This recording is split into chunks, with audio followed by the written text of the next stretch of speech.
Farmyard ferals get the treatment in Scotland as Elliot Roberts tries out a new permission. What to do if it jumps up and runs off? Andrew Venables explains how to take an accurate freehand shot. The slower you mount, but the quicker you shoot after you've shouldered it, the better it is. And as wildfires ravage National Trust and RSPB land, apparently it's not their fault. Deborah talks to some of the people who think it is. So muir burn is absolutely an essential part to preventing wildfire and is not the main cause of wildfires in Scotland. We have a competition for you to win a tick-proof top from Rovins priced at £95. David has the news on the news stump and James Marchington brings you the best hunting and shooting videos in hunting YouTube. Welcome to Fieldsports Britain.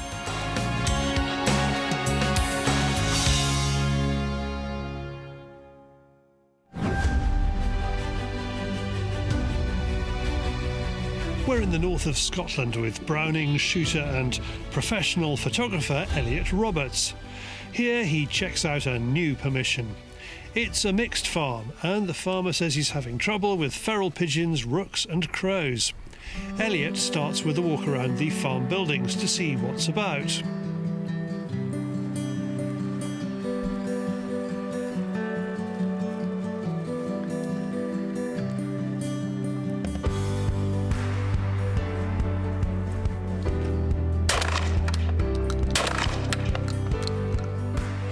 It seems amazing that we have to say it, but Elliot is allowed to shoot these birds under the terms of Scotland's general licences. Following Wild Justice's assault on the general licences in 2019, the pest lists have become more complicated across the UK.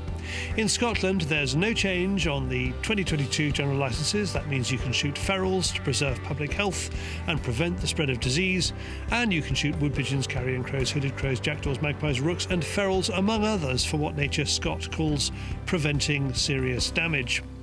The Westminster government promised a bonfire of European Commission rules, but has not included the general licences in that bonfire. We're on the Black Isle at the moment, doing a bit of pest control for a new farm that I've managed to get some permission on through Highland Deer Management.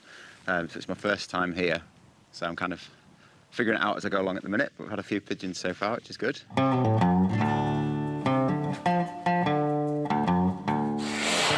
I think I might walk away.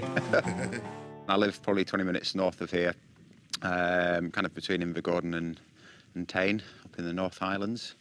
And yeah, escaped the rat race a few years ago to come up and live the dream in the middle of nowhere.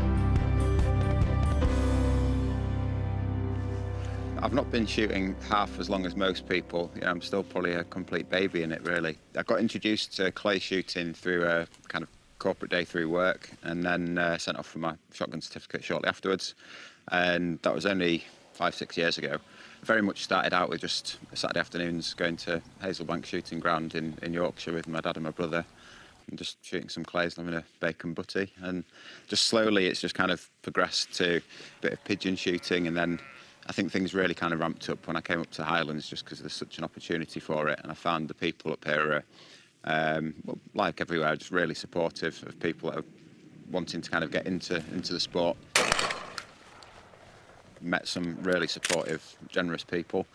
I've been invited to a lot of kind of days out deer stalking. Got my first wild boar last week and my first fox as well. I've been wildfowling and game days and all sorts. So it kind of went from just a very casual way of spending time with my brother and dad down in Yorkshire to just really adding to that kind of shooting CV, really. I'm still very much learning, but I just enjoy it. I'm not too fussed about kind of the result at the end of the day. You know, I've got a lot to learn compared to a lot of the guys that have been doing it years and years, but for me it's just being outdoors and just enjoying the fresh air and seeing what we get.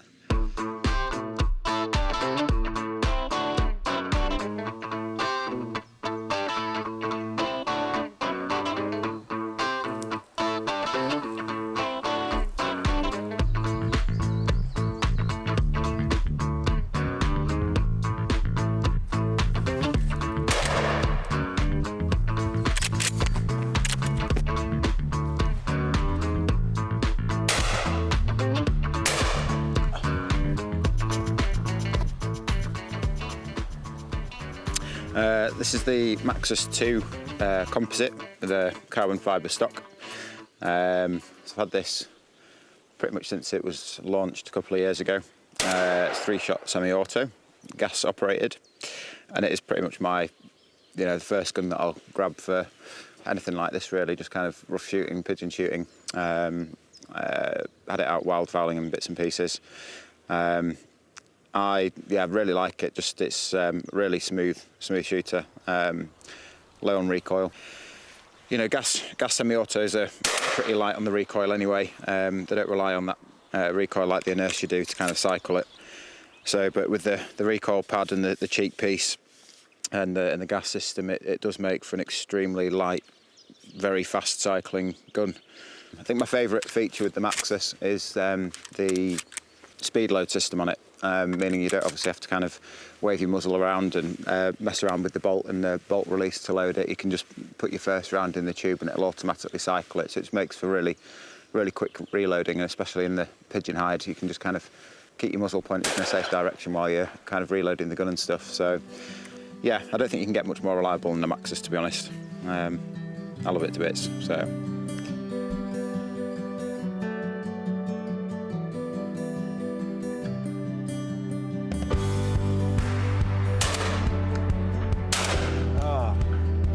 Thick cover here, so I'm just going to head kind of 20 yards or so over there. There's a nice kind of opening in the trees with a couple of rooks kind of floating about, so I'm just going to hunker down there, I think, and just wait for a little bit and see if anything comes over.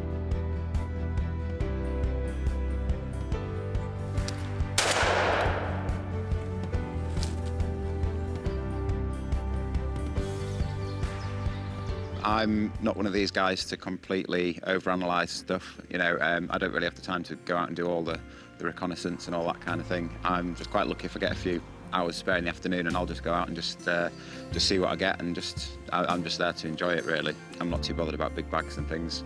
If I can get outside, get some fresh air, potter around the countryside and get a few pigeons in an afternoon, I'm pretty happy, and that's my breakfast sorted for the next morning,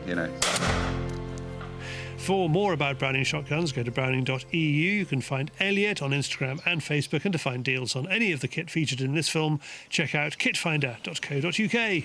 Thank you, Elliot. Now, we had a winner of last week's competition for the heated gilet from Vale Field and Game. Simon Dealey won it. Well done, Simon.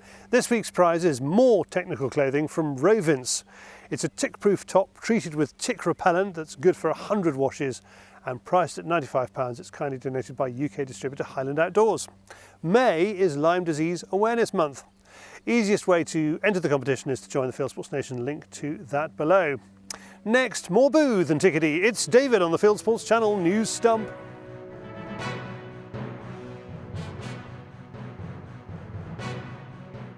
This is Fieldsports Channel News.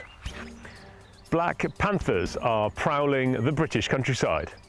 That's the conclusion of scientists who DNA tested strands of hair found on a farm. They took black hair recovered after what locals describe as unusual predatory activity.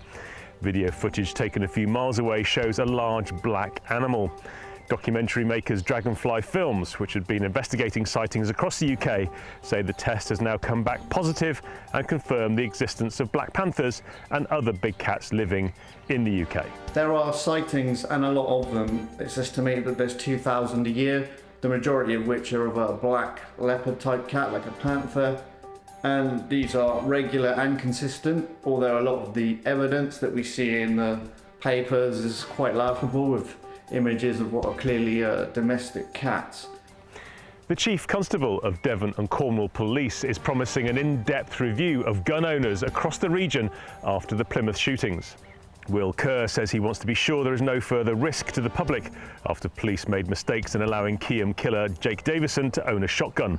In a letter to the Plymouth coroner, Mr Kerr committed to a further review of all the times a gun in Devon, Cornwall and Dorset is revoked, seized or surrendered by the police, and then a certificate is re-granted to its owner, which is what happened in the Keyham case in 2021. He says the review will go back 5 years to 2018. I think it's very difficult to see what this is going to achieve that hasn't already been identified. And obviously the concern as well is that the department is under an awful lot of pressure, and that such a review again takes them away from the day-to-day work. Scottish gamekeepers and National Trust Scotland are clashing over a controversial survey. The Scottish Gamekeepers Association reveals that nearly 80% of the local community oppose an out-of-season deer cull in Glencoe. National Trust Scotland contractors have shot more than 220 deer, mostly stags, since September, including 41 shot at night. Nature Scot granted the NTS a special licence to protect tree regeneration without the need for fencing. The charity claims that at every stage of planning the increased deer cull at the nature reserve, it has been transparent and collaborative with the local community in Glencoe and Glenetiv. There was an understanding within the community that people's livelihoods would definitely be put at risk if this was to continue on an annual basis, and there was real concern about that, particularly because it's such a small and fragile community. A British charity has delivered over 10,000 venison meals to civilians and soldiers in Ukraine. The Country Food Trust is feeding people on the front line in the war against Russia. Volunteers from an organisation called Mighty Convoy drove 4 former ambulances to the country. The food charity, which is based in Gloucester and also supplies the food pouches to food banks in the UK, filled them with the venison bolognese meals. The Trust also sent more than 25,000 venison ragu and pasta meals to the country in April 2022. Almost 1,000 scientists and experts have united behind a statement that says meat is crucial for human health. They reject extreme views around plant-based diets and promote livestock farming. The academics from universities across the world have signed the initiative which says that livestock farming is too important to become the victim of zealotry. Publishing in the academic journal Animal Frontiers, scientists say unprocessed meat is responsible for providing a range of essential vitamins including B12, omega-3 fatty acids and minerals such as iron and zinc. The paper suggested that the link between red meat and disease was almost eradicated when it was combined with a healthy diet. Staying with meaty issues, and TV presenter and adventurer Bear Grylls says he's now embarrassed about previously promoting a vegan lifestyle. He says he was wrong for thinking it was good for the environment. Grylls swapped his vegan diet and now eats red meat and no vegetables. He is a spokesperson for beef organ supplements, even though he previously wrote a vegan cookbook. He says for the last 2 years he's been avoiding processed food, bread, pasta and even vegetables. He says he's never felt stronger and, crucially for an adventurer and all-round hard man, his skin has never felt better. Australia needs more kangaroo shooters. That's the call from the Kangaroo Industry Association of Australia, President Ray Border. He told the Beef Central website that the boom-bust nature of kangaroo populations means the animals are about to see a new boom in numbers. He adds that prices for kangaroo meat are currently high. Thanks to Nigel White for the story. Locals have killed 6 lions after the pride attacked livestock in a Kenyan village. Up to 80 herders armed with spears tracked down the lions and killed 6 of them. The killing took place at the headquarters of the Anti-Hunting Big Life Foundation within a private conservancy bordering the Amboseli Park. Big Life, which counts a brother of the Duke of Bedford and a West London carpet salesman amongst its trustees, had previously tried to persuade local Maasai to give up lion hunting in favour of athletics. And finally, feeling flush? Fancy supporting conservation science and maybe winning a unique shooting experience? Well, the Game and Wildlife Conservation Trust is holding a series of shoot raffles across England. Among them, the Devon High 4 Shoot Raffle is offering 250 tickets at £200 each to win a day consisting of 4 drives at some of Devon's top shoots. Deadline for tickets is 30th of June 2023. Link below. You are now up to date with Fieldsports Channel News. Stalking the stories, fishing for facts.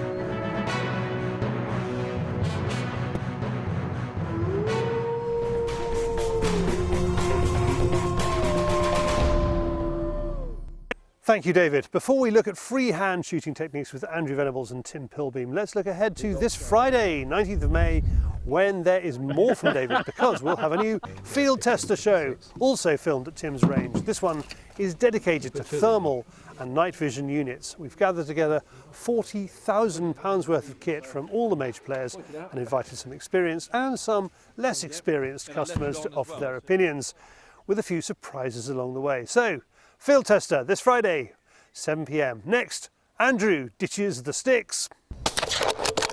So no bipods, no sticks, and we've got these 2 little plates. So what we're going to do is walk back from here to 50. Between here and 50, we're going to turn around a couple of times, chamber a couple of rounds each, give it a couple, and then walk another 20 metres and give it a couple more.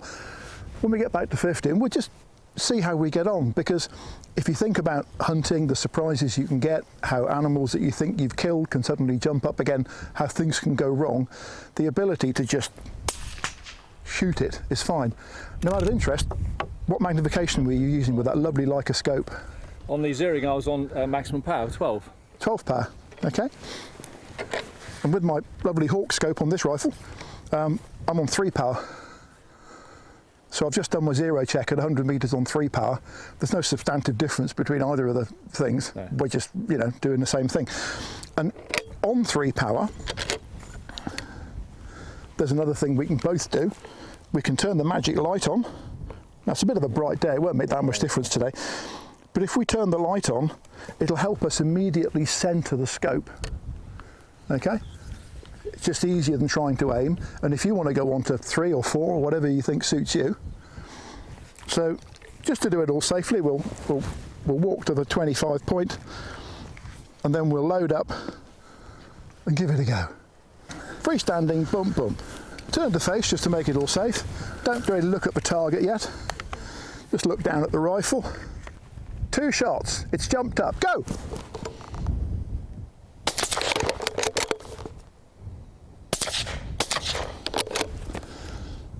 Okay. I missed my first round. Well, this is what happens.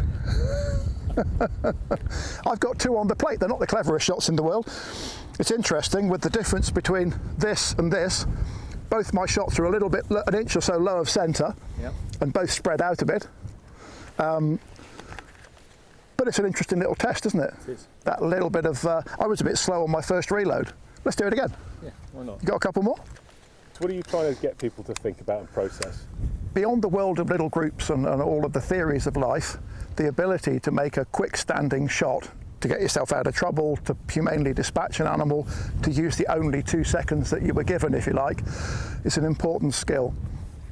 And our advice and our opinion on this is that you should practice with a 2.2 rifle or a 2.23 and then practice with a bigger rifle until you're good at it. But when you've got an unwounded animal in front of you, you should do everything you can to avoid a freestanding shot. If you can't and you're confident, you might choose to make that shot. But it's a very good skill to have. Yeah? It's a get out of jail card, if you like. Let's try it again. Is there a fundamental technique here? When you actually, obviously, got standing, I've been to Sweden and been through the Aim Point Academy. You never guess actually looking at that. Anyways, but side to side. But is there a technique you actually promote of actually just bringing your rifle up, yeah, and pulling it off? You know, I don't know how you. If you just watch for a moment. So I'll chamber around. The secret is to look at the problem. Yep. If you mount the rifle very quickly, you'll all be a mess. You've got to mount the rifle steadily.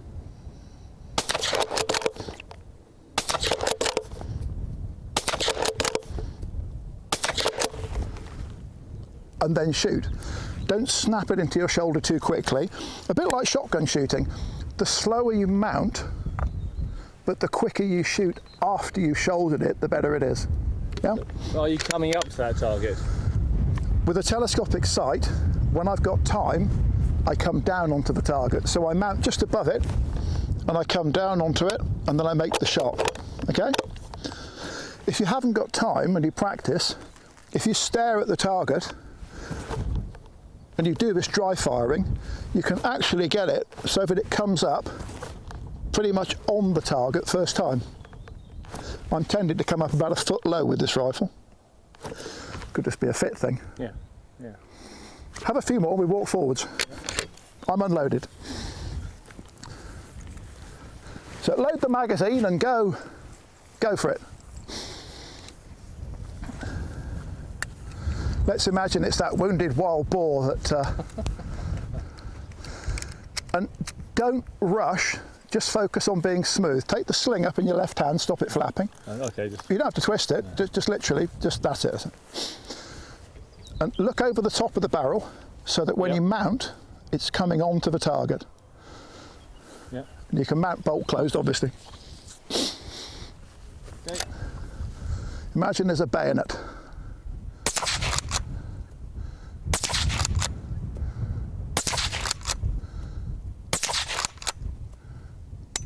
Good. And I like when it went click, you didn't snatch it, you didn't pull it down. Let's go and have a look, see what happened. Oh, nice grouping.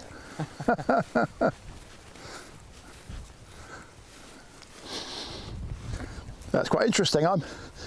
I'm just trying to shoot the target and Tim's trying to make a smiley face. If I give him another 10 rounds, he'll do that. So you fired 6 shots. You mentioned that the first one was just off. It just high in the first shot, yeah. But apart from that, in theory, it'd be great to see a group the size of my thumbnail in the middle. But actually, that's not the point. The point is, that's the kill zone of the sorts of animals we're talking about. And at what stage didn't it go? Great.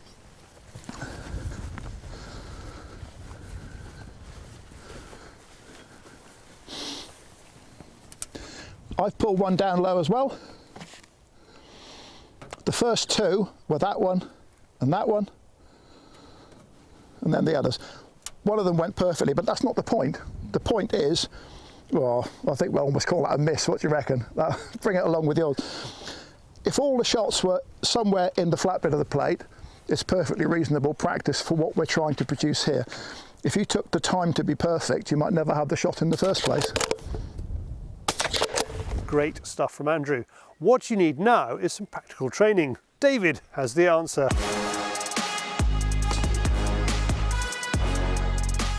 Over the years, many of the Fieldsports Channel crew have been put through their paces at the Aimpoint Academy in Sweden. It's quite the experience. Roy, Tim, Jason and Crow have all come away having learned a huge amount about rifle technique and burned through a lot of ammo. This September, Aimpoint has 20 places up for grabs on this world-class training course. And one of those spots is guaranteed to be one of you, a Fieldsports Channel viewer. Don't worry if you're not an experienced shot, this is for every level.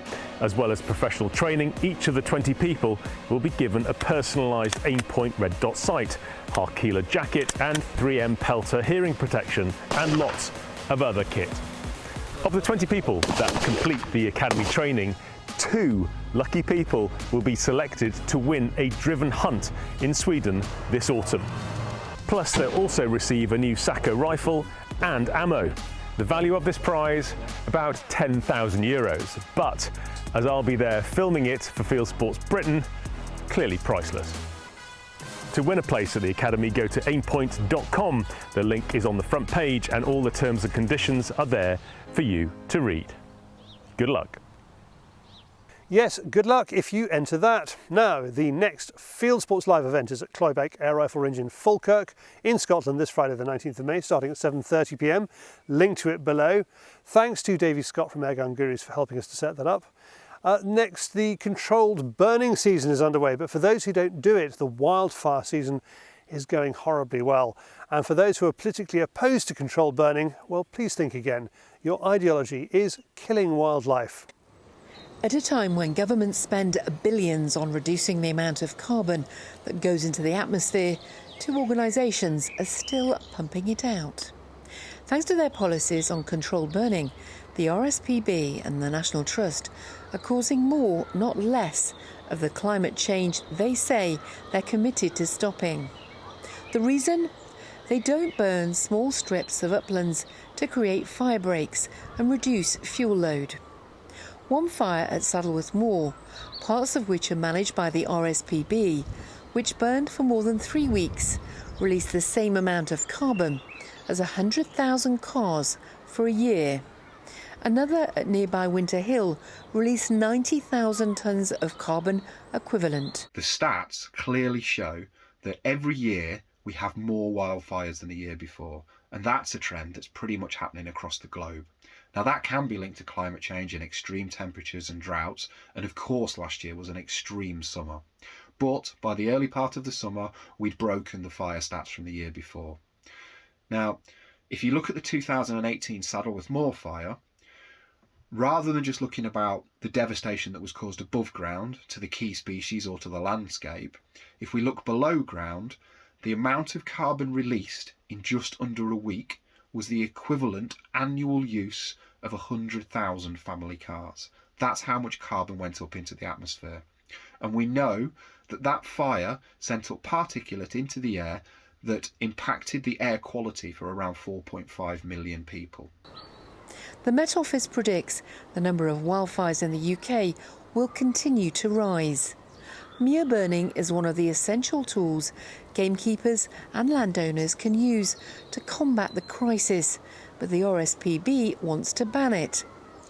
Controlled fires work for wildlife as they can create fire breaks and allow regeneration of plant life. If we ever had a situation where muirburn was going to be banned on peatland habitats wholesale, I mean, it would be an egregious act of self-harm, to be frank. You know, these habitats are extremely carbon rich. It's vitally important that we protect them and we make the habitat resilient as possible. So I think, you know, any notion that we're going to see a outright prohibition of muirburn on peatland habitats would be completely self-destructive. And I don't think it's something that we're going to see. And I would really caution anyone advocating that sort of approach.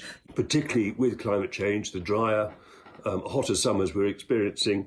And if we don't manage vegetation, then the fire risk from wildfires is considerably greater.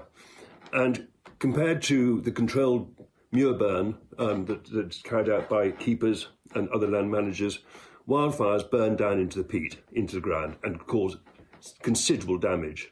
Muirburn, which is cool, controlled, done under very strict conditions, you do not want it getting out of control, you do not want it to burn down into the peat, that does not cause the same damage. BASC is warning of disastrous consequences for moorland landscapes unless the RSPB reassesses its position on managed moorland burning. What we'd like to see is that the RSPB are a little bit more open with statistics, that they're honest with the differences between prescribed burning on shallow and deep peat, and also the need for prescribed burning at certain times. The aftermath of wildfires can be absolutely devastating. It can take tens of hundreds of years for the recovery of that peatland. Despite the damage their policies cause to climate change and to upland wildlife, organisations such as the RSPB and the National Trust have the ear of the government. The Scottish Government is considering licensing muir burning. One statistic that I always kind of come back to is something that the World Wildlife Fund, WWF, came out with, which was that over the 6 days that the Fieldsports wildfire burnt, Scotland's carbon emissions were estimated to have doubled just from that one incident. Now, if we see, you know, wholesale incidents like that happening on a fairly regular basis, our carbon emissions are going to be through the roof. And frankly, that's not something that we can afford to do in a country that's got ambitious climate change targets, and rightly so. But if we are kind of undermining ourselves by failing to protect peatland habitats that store vast quantities of carbon, then we really are going to be shooting ourselves in the foot when it comes to meeting these important targets, which ultimately we as a society in the UK, but also on a global scale, all depend on. So it's really, really important that we adequately protect these habitats, and fundamentally it's all about resilience, making these habitats resilient to wildfire risk. We are seeing an impact of climate change. The fire behaviour that we're experiencing when we get wildfires is of a higher intensity than we've seen before, and all of this is coming together to give us some concern. So muirburn is absolutely an essential part to preventing wildfire and is not the main cause of wildfires in Scotland. In England, government figures say there are 30,000 wildfires a year, which burn around 6,600 hectares of land in the countryside every year. By not allowing muirburn, you would be increasing the vegetation, the height of vegetation, the fire risk on vast tracts of land. With climate change, the warmer, drier summers, that becomes a far greater fire risk. A wildfire which will burn down into the peat, cause considerable damage, not just to the ground but also to wildlife. The risk is going to get greater. Both fire brigades and scientists support the idea of controlled burning. The North Wales Fire Service released a video last year about how to conduct a controlled burn, though it criticised landowners for the large numbers of controlled burns that they either start without notifying their local fire brigade or burn out of control. A recent report by the University of York on the management of heather on moorlands concluded that burning absorb twice as much carbon as mowing over a 10-year period, thanks to new growth, which is at odds with the RSPB's claim that it's adding to the climate crisis. Well, the RSPB is wanting a ban of all burning, and I personally think that is pretty irresponsible, given the risk, which they're well aware of wildfires, the fact that controlled burning, mure burn, or indeed cutting, can actually reduce that risk. And let's face it, if you have a wildfire, that is a considerable damage, not just to the environment, but to wildlife as well, and actually to people's livelihoods and safety. So anything we can do to reduce the frequency or risk of those wildfires, we need to do. In Wales, a wildfire devastated a mountain in Snowdonia. Farmer Gareth Wynne-Jones says it could take years to recover. Just going up there that night and seeing the devastation and the power of that fire just gave me a little bit of a sense like, yeah, we have to protect these mountains. We have to make sure that we're grazing them in the right places, and there is not undergrazing, because undergrazing can be more of a problem than overgrazing, especially with the fires. And we need to be looking at ways we can, do a cut-off so we can have fire breaks. We need to be looking at how we can source money to do that, because, if you lose habitats, you could lose vast habitats, and I mean thousands of acres. Gamekeepers and land managers know that controlled fires reduce the risk of wildfires, like the one that devastated Saddleworth Moor. If they lose that vital tool, they warn the intensity and spread of wildfires on moors could get worse. You need to recognise that Scotland has got a warming climate, the wildfire risk is increasing, and we absolutely need now more than ever every single method of vegetation control at our disposal so that we can appropriately and decisively tackle wildfire risk in Scotland. Thousands of years of carbon can be gone in the blink of an eye when we are fighting climate change, and we desperately need to keep this carbon stored in the ground. So yes, I think that the RSPB and other organisations should be far more open about the uses of prescribed burning across the globe and the use of prescribed burning in this country. Fieldsports groups say the RSPB needs to listen to scientists to protect the environment and reduce the carbon emissions from wildfires. Thanks all who took part in that. Now, from political madness to the wider world of hunting and shooting, films on YouTube brought to you by James Marchington. It is Hunting YouTube.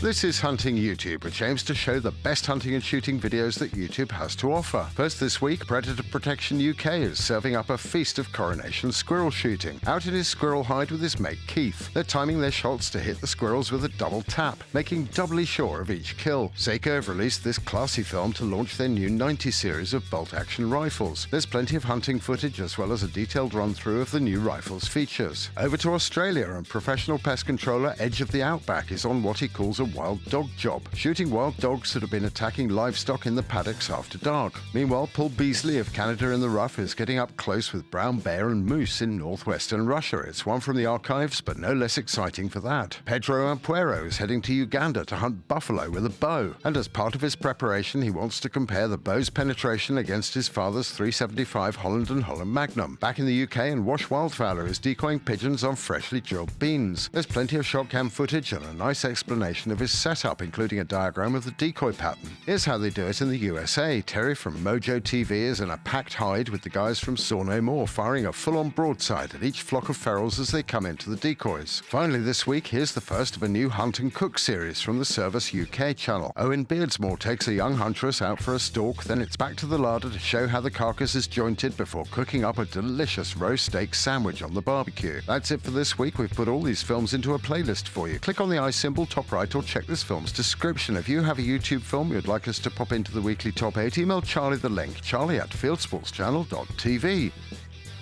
Well, that's it for this week. If you haven't done so, please whiz over to our website, fieldsportschannel.tv. You can click to like us there on Facebook and on Instagram. You can follow us on Twitter, subscribe to us on YouTube, pop your email address into our register page, and we'll contact you about this show, Fieldsports Britain. It's out 7 p.m. UK time every Wednesday, and this has been Fieldsports Britain. Good hunting, good shooting, good fishing, and goodbye.